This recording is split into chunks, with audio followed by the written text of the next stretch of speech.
جمعے کا حق کیا کیا ہے؟ نمبر 1 غسل کرنا، نمبر 2 خوب صفائی کرنا اپنی، یعنی صرف غسل کی بات نہیں آئی بلکہ یہ یتطہر ما استطاع من طہر، یعنی ڈیپ اپنی اچھی طرح صفائی کرنا، اور پھر وَيَدَّهِنُ مِن دُهْنِهِ، یعنی تیل وغیرہ لگانا، جس سے ظاہر ہے کہ اس زمانے میں میک اپ کے لیے ایک تیل ہی جیسی چیز تھی یا اپنے آپ کو مزید چمکانے کے لیے، جبکہ اب اور بھی چیزیں ایجاد ہو چکی ہیں۔ مراد اس میں یہ ہے کہ اپنے صفائی اور میک اپ وغیرہ کا خیال کرنا۔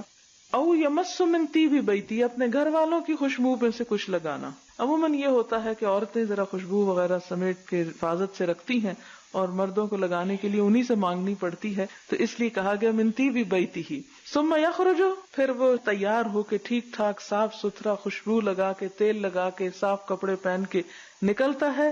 اور مسجد میں اب جا کے کچھ حقوق مسجد کے ہیں کہ جب جا کے بیٹھے تو 2 بیٹھوں کے بیچ میں نہ گھس کے بیٹھے، ہو سکتا ہے ان دونوں کی دوستی ہو، وہ دونوں ایک دوسرے کے پاس بیٹھنا پسند کرتے ہوں، لہٰذا ان کے اندر مت گھسے، یعنی ان کے درمیان جدائی نہ ڈالے۔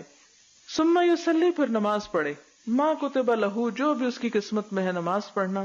ثم ینصت، پھر چپ بیٹھے، کب؟ اذا تکلم الامام، جب امام کلام کر رہا ہو۔ تو ایسا شخص جو اس ادب اور احترام کے ساتھ جمعے کی نماز ادا کرتا ہے، اس کے لیے وعدہ ہے کہ پھر اس کے 1 ہفتے کے گناہ معاف ہو جاتے ہیں۔ یعنی یہاں پر جمعے کا اہتمام جو ہے اس کی خاص طور پر تعلیم دی جا رہی ہے۔